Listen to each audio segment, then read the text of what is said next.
Hi there, I'm Jill Webb and I've just finished working with a group of students who are wanting to return to social work. And one of the questions they asked me is, Jill, I'm trying to get a job. How do I fill an application form in well? So I'm just going to spend a minute now considering that. Because if you don't fill your application form in well, you won't get to interview stage. The key to filling the application form in well is trying to work out what the employer wants. Sometimes this might be quite easy because actually it might be set out in something called a person specification or wording like the person we're looking for to do this job or a bit about the job. Sometimes there'll be a lot less information, and if you can then it's not a bad idea to phone and see if you can find out a bit more. But try and get together a list of what you think the employer is looking for. What do you need to be able to do this job? Some of it will be really obvious. A job for an accountant will need an accountancy qualification, as will a social work job. A family support worker job may want a qualification at a certain level, so that's fairly easy to demonstrate. But never think it's obvious. Always take that moment to make sure you've clearly shown what qualifications you've got that meet those criteria.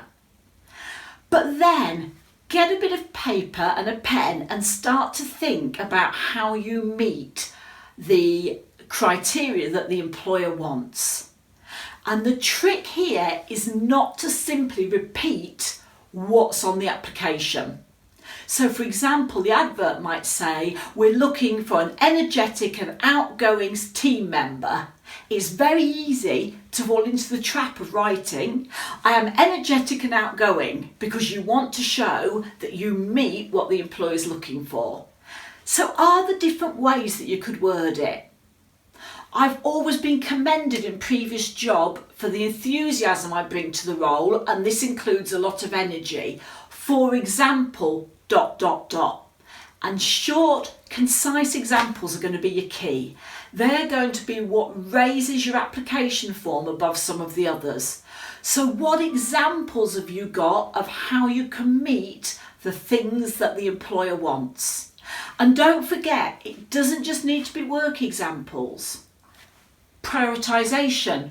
Most of us who hold a caring role, who work full-time, who have other commitments, perhaps in the voluntary sector, are blooming good at prioritisation, and we need to say that and say how we do it. So that's been a really brief overview. As always, if you want a bit more advice or support, please don't hesitate to get in touch. I can easily do a one-to-one session or even put a small group session on for you. Thank you.